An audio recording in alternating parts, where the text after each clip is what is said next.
Hey y'all, I'm Auntie TC and welcome to Black History for Everyone. Let's talk about Kwanzaa. It's gonna be lit! Kwanzaa, or Kwanzaa, doesn't matter how you spell it, is a non-religious holiday celebrated between December 26th and January 1st. The holiday was started in 1966 by Dr. Maulana Karenga as a way of celebrating Pan-African and African diasporic culture. Its name comes from the Swahili phrase Matunda ya Kwanza, which means first fruits. I can't believe I have to say this, but please do not wish all your Black friends happy Kwanzaa or joyous Kwanzaa or anything like that unless they say it to you first. Kwanzaa is not celebrated universally among African Americans. Kwanzaa is also not a replacement for Christmas. It is a cultural celebration that happens to take place around the same time. Many families who celebrate Kwanzaa also celebrate Christmas or Hanukkah. Yes, Black Jews exist, but that's another episode. Swahili was chosen as the African language of choice because it's basically like Latin. It's a language that many Africans would recognize that wasn't defined by a particular region. The Nguzo Saba, or 7 principles, are defined as such: Umoja, or unity; KUJICHAGULIA, self-determination; UJIMA, collective work or responsibility; UJAMAA, cooperative economics; Nia, purpose; Kuumba, creativity; and Imani, or faith. The days are represented by the 7 candles of the Kinara in the colors black, green, and red, which, along with gold, are official colors of the Pan-African diaspora. Although Kwanzaa is considered a cultural celebration, much like St. Patrick's Day or Mardi Gras, the holiday is inclusive.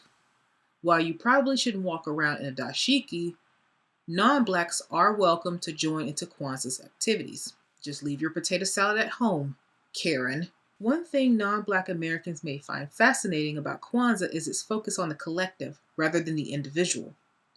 While this is not unique to diasporic Africans, a focus on the collective is critical to the African diasporic identity. I'm rooting for everybody Black. So, just really quickly, Umoja reasserts that collective identity. KUJICHAGULIA recognizes individual responsibility in maintaining that collective identity. Through self-determination, we proudly state who we are, and we will not allow those not in the collective to define us. UJIMA recognizes communal responsibility in our identity.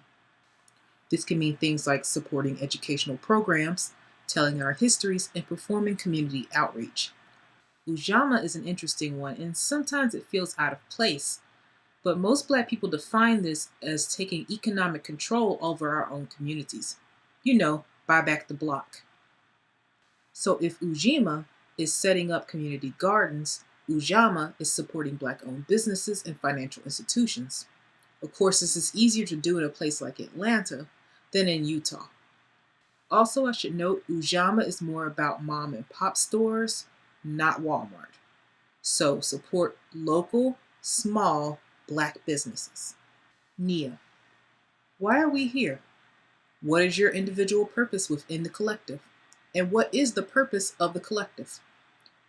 The primary purpose is to protect our diasporic values and culture. Kuumba. What are creative ways you can contribute? This is also considered support for diasporic art, which is constantly threatened with erasure. Imani, not necessarily belief in a higher power, but faith that the collective identity is for the common good, not only for ourselves, but for the world. We have faith in ourselves and our people.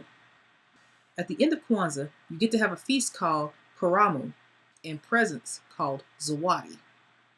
It probably won't be an iPad, but on the plus side, you may get a few of those bath bombs you already paid $30 for at Whole Foods. But, you know, that are actually homemade. Other symbols of Kwanzaa include the makeka, which is a placemat, the mazao, or crops, which represent fruits of our labor, muhindi, which is corn. I don't know, it represents children. The folks in Nebraska probably get it. Also, the unity cup, because what's a party without a little wine? While Kwanzaa sounds great, there are some Black people who have a problem with it. The first group are those who believe Kwanzaa takes away from Christmas. And we'll eventually get to the Black church, just not right now. but the other group are mostly Black feminists. One of the criticisms is a focus on paternal family structures, despite many African cultures actually being matrilineal. There is also criticism of Dr. Karenga himself in his treatment of women. He was convicted of torturing women in 1971. I you not. You can read all about it on the alt-right news sites who love to point out these things in an attempt to discredit the entire holiday or Black culture in general. Also, Swahili is an East African language, but most of us in the African diaspora are actually of West African or Central African heritage. Not the same thing. Kwanzaa is also extremely popular among Hoteps, an interesting subculture of individuals worthy of their own episode. That's all I have for today. Be sure to like and subscribe, and have a happy holiday season. Bye!